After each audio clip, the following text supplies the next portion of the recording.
Don't we all have some books that we once borrowed from somebody and at some point just completely forgot to give it back? Well, I know I do. In this case, the book is The Grand Design by Stephen Hawking. It's a great book, and it also happens to be the book after which I named the song on which we will be working today. The Grand Design.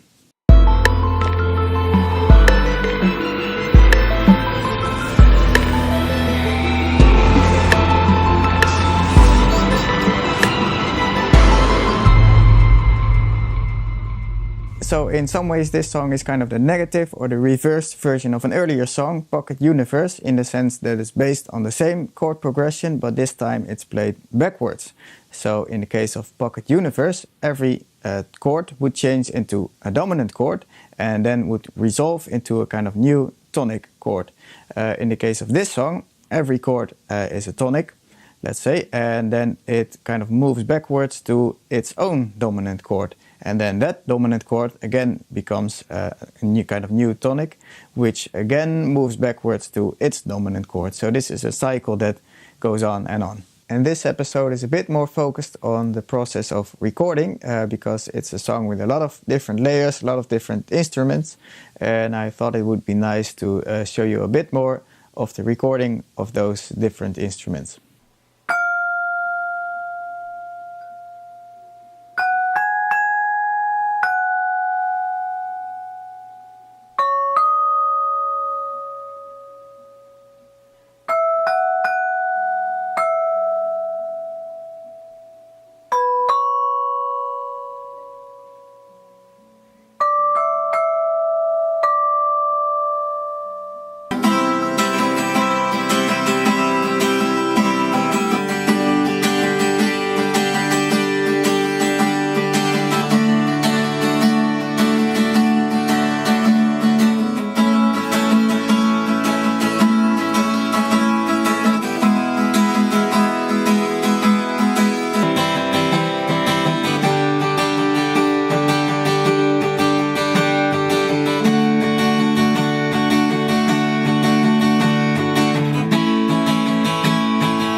So the other day I was reamping some of my guitar parts for this song because I had recorded them earlier straight into the computer, and then I used a kind of virtual guitar amplifier, but I decided to play it back again from the computer through the guitar effects, through my guitar amplifier, and record it back again with I think 4 microphones or so. And the good thing about this is that I don't have to focus on that moment on playing guitar or tuning the guitar or whatever, but I can focus only on the sound, the engineering and the microphone positions and so on. Because if you're doing a lot of things yourself, like I do with this project, it's really a nice thing to be able to focus on just one aspect at a time. So I'll show you some footage of the reamping process.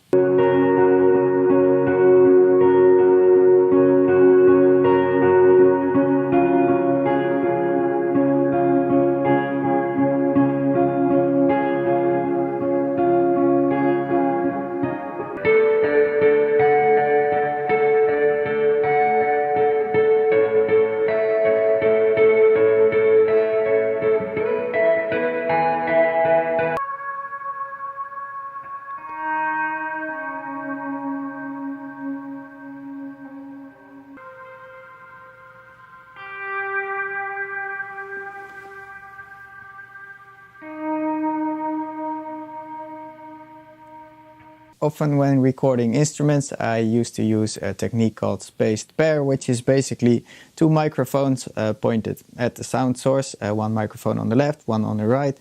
And I often found that this technique gave a quite unrealistic result. So recently I've been experimenting with some other stereo techniques.